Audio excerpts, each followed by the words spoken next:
Olá, pessoal. Hoje a gente vai falar sobre um assunto que eu acho bem bacana. A gente vai falar aí um pouquinho sobre um dos grandes desafios, inclusive da computação. Assim, a gente tem bastante dificuldade para gerar boas visualizações em redes, em grafos, né? Bem, não é uma tarefa simples, mas existem já alguns algoritmos para isso. Em geral, um algoritmo ele tenta fazer o quê? Não ter sobreposição dos vértices, se possível das arestas também, mas a partir de um tamanho de rede já começa a ficar bem difícil esse tipo de coisa, ter esse controle. E fazer isso de uma maneira algorítmica também não é fácil. Aí, um dos algoritmos mais clássicos aí, na verdade, uma das estratégias que é utilizada mais clássica para poder visualizar redes, principalmente num contexto social, seriam as estratégias por forças, onde usa atração e repulsão. A gente vai entender legal isso aqui nesse vídeo, a ideia é essa, tá? Então, é uma das formas que existe para tentar visualizar grafos da maneira mais representativa possível, ok? E muito utilizada em ciências sociais, por exemplo, mas não exclusivamente, porque, de uma maneira geral, quando a gente usa essas estratégias de atração e repulsão, a gente representa visualmente comunidades. Não exatamente as comunidades são definidas assim, mas essa estratégia tende a dar um resultado que facilita essa visualização. A gente vai entender o porquê, ok? Eu vou falar um pouquinho aqui sobre a ideia de atração e repulsão, né, dessa visualização por forças. E depois eu vou mostrar no Geph, um software aí bem bacana para olhar redes, o efeito que dá usar um dos algoritmos para essa estratégia, que seria o Force Atlas 2. É um dos mais famosos que tem aí, ok? Então, vamos começar por algumas partes aí que a gente está vendo. Primeiro, naturalmente a rede, quando a gente fala ali simplesmente da rede, ela não tem uma forma. Então, por exemplo, a posição de um vértice no espaço que ele está distribuído, a princípio, não quer dizer nada. Então, se eu fizer um grafo assim, tá? Beleza. Ele vai ser a mesma coisa que se eu fizer assim, tá? Eles não têm diferença alguma no que eles representam. Ok? Se eu não. Aqui, da forma que eu estou mostrando agora. Eles são isomórficos, não tão. Tem os mesmos vértices e as mesmas arestas. Então, o valor para análise deles é o mesmo. A estrutura ali que a gente tem é a mesma. Tá? Então, não vou ter essa diferenciação.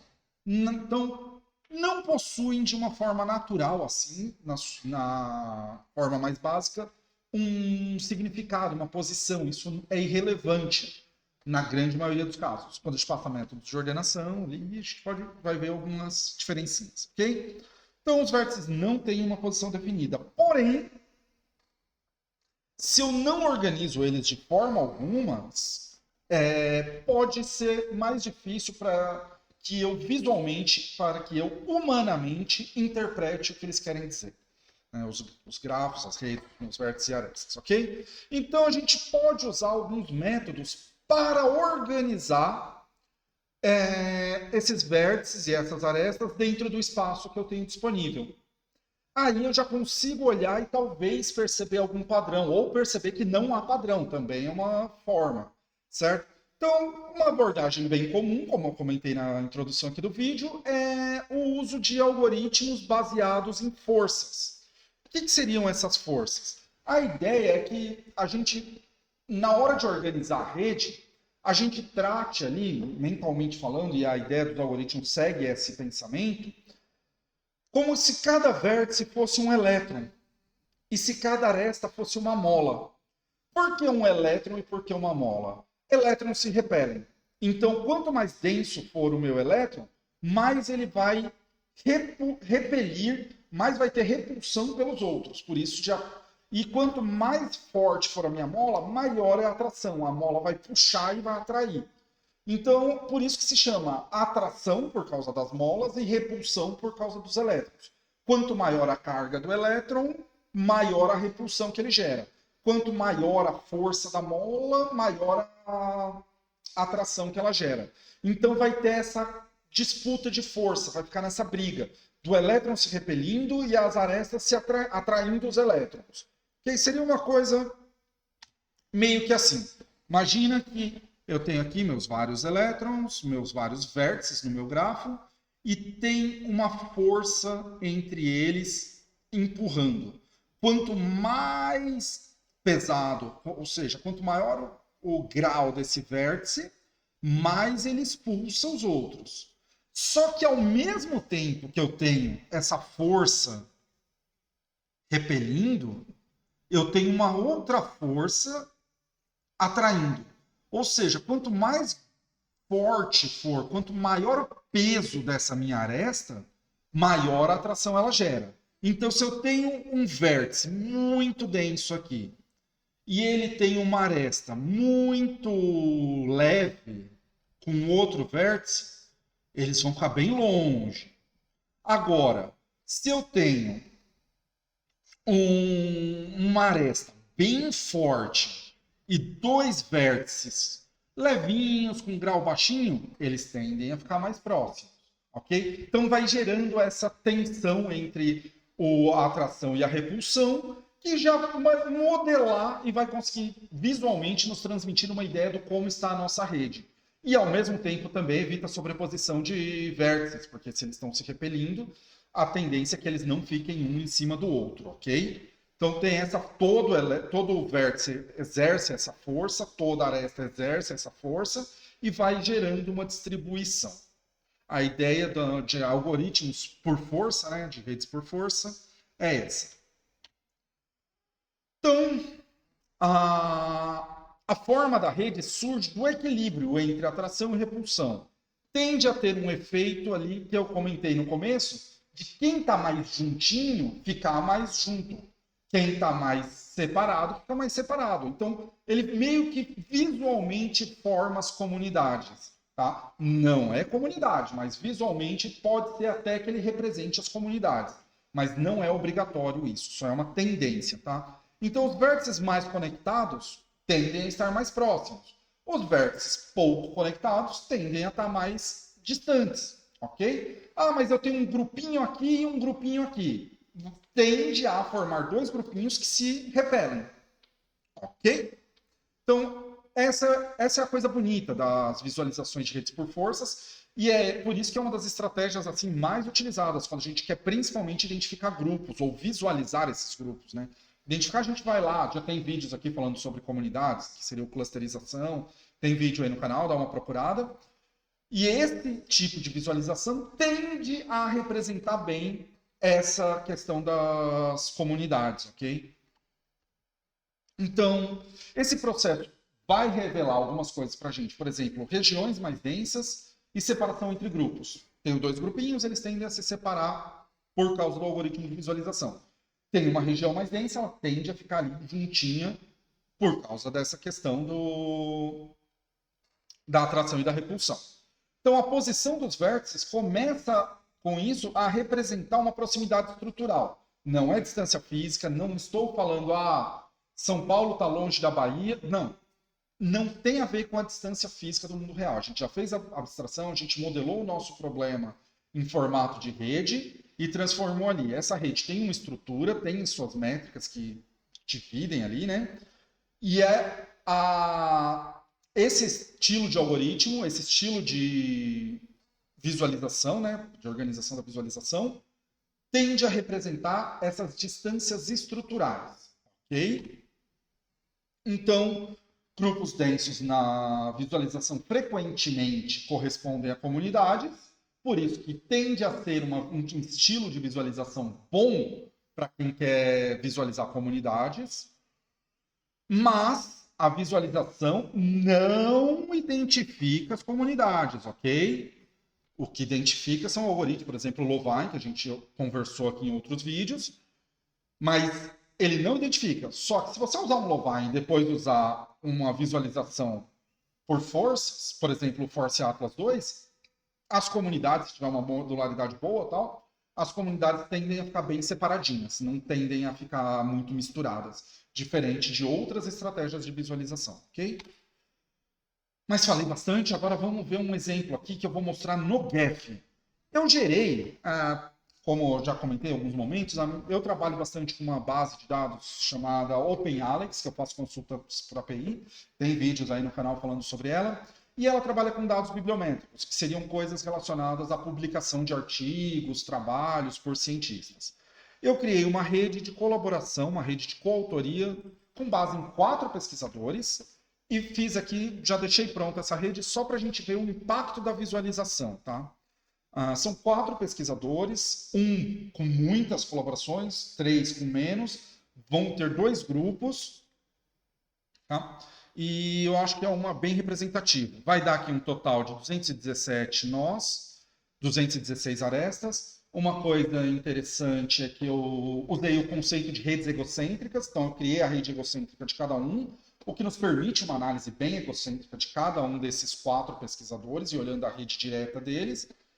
Mas depois eu juntei todas essas e formei uma rede sociocêntrica baseada na união das redes egocêntricas, ok?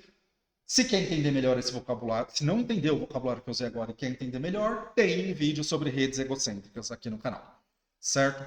Então vamos dar uma olhada. Dei o ok aqui, olha isso. Vamos só para não falar que eu estou roubando, né? Vamos mudar aqui o tamanho dos vértices.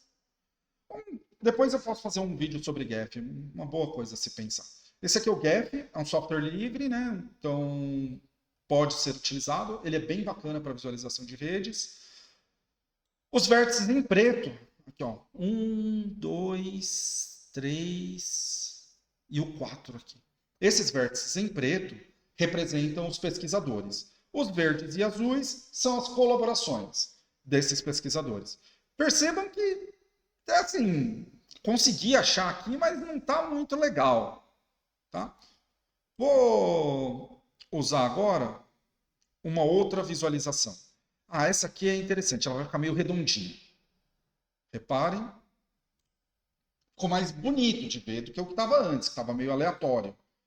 Mas quem que é como estão as comunidades aqui? Qual que é a rede de colaboração de cada um deles? Ainda ficou meio difícil. Embora não tenha uma sobreposição de vértices, está bonito visualmente e tal, mas eu não consigo enxergar muita coisa ainda. Agora eu vou usar o Force Atlas 2, que já usa esse conceito de atração e repulsão. Ele é interativo, ele vai fazendo várias vezes para poder tentar chegar na melhor visualização possível. Olha isso, que legal agora. Vou até tirar um pouco do zoom para a gente ver o processo acontecendo. Beleza. Ele agrupou muito, mas eu já consigo ver, ó, tem um blocão e tem um grupinho separado. Eu vou dar expansão aqui no meu Gephi, que ele vai manter ali a posição que está, só que ele vai só expandir, só vai deixar um mais longe do outro para poder melhorar a nossa visualização. Ó, olha como ele já vai abrindo. Olha que bonito. Aqui. Ficou meio longe, mas tudo bem. Reparem, ó, ele fica meio que uma flor, digamos assim, ele fica uma coisa legal. Esse aqui é o ego, esses são os authors. Vejo que esse grupo não tem comunicação com outro grupo, tanto que ele se afastou bastante. Consigo garantir para vocês que a relação entre esse e esse aqui, com esse, é mais forte do que a relação desse. Então esse verdinho tem uma relação fraca com o ego, com o nosso pesquisador central aqui. Esses aqui já tem uma relação mais forte. É isso que essa visualização está trazendo. Vamos olhar o outro grupo. E veja que assim, aquele grupo ali não tem comunicação com esse grupo. Então ele foi para bem afastado. Agora reparem aqui. Eu consigo ver. Esse vértice tem uma rede própria dele que não tem relação com os outros dois. Esse aqui, ó, ele já tem uma rede bem pequenininha. A rede total dele vai ser ele, um outro ego e esse cara aqui, que é compartilhado também entre os dois. Então a rede dele está toda dentro da rede de mais um. Em compensação, esse aqui já tem uma rede enorme. E vejam que aqui fica bem mais representativa. A espessura das arestas mostra o peso da aresta, né? E eu coloquei para fazer assim. Então, a espessura da aresta traz esses caras mais para perto. Vejam que as arestas mais grossas estão mais perto e as mais finas estão mais periféricas, bem mais longe, ok? Então, pela forma que eu coloquei, esses coloridos, sem ser os pretos, só tem relação com os vértices pretos, ok? E esse cara foi puxado para cá, ele foi puxado para um outro lado, porque ele tinha esses 4 aqui puxando ele. Olha as molas. Esses aqui foram afastados desse vértice principal aqui, que ele é grande, ele é pesado, então ele tem uma força de repulsão muito alta. Esses que não tinham relação com ele foram bem afastados, só que no que eles foram bem afastados, eles tinham essa molinha, puxando esse vértice aqui. Esse que tem uma relação até forte com aquele principal, né, com esse outro pesquisador, ele foi para longe porque tinha 4 puxando. Aí juntou a gravidade, a repulsão desse aqui e repeliu ele. E aí teve mais efeito nele do que nesse, porque tinha as molas aqui puxando. Então vejam que o simples fato de usar a Force Atlas 2, aí depois eu dei a expansão para ficar mais visível, mas o simples fato de eu usar a Force Atlas 2, ele já dividiu isso e já nos permitiu esse tipo de interpretação. Né, formar os 2 grupos, o que é cada um, eu consegui identificar quem que é o que tem o maior grau, consegui justificar aqui para vocês por que esse afastou tanto, consegui ver que ele tem uma redezinha própria dele também, esse aqui eu vi que ele não tem uma rede exclusiva dele, esse grupo eu vi que não tem nenhuma colaboração com aquele, e assim vai indo, ok? Então a ideia que eu queria trazer hoje era essa, tinha uma estratégia de visualização de rede, usando aqui o GEF para visualizar com o algoritmo Force Atlas 2, ok? Muito obrigado, gente!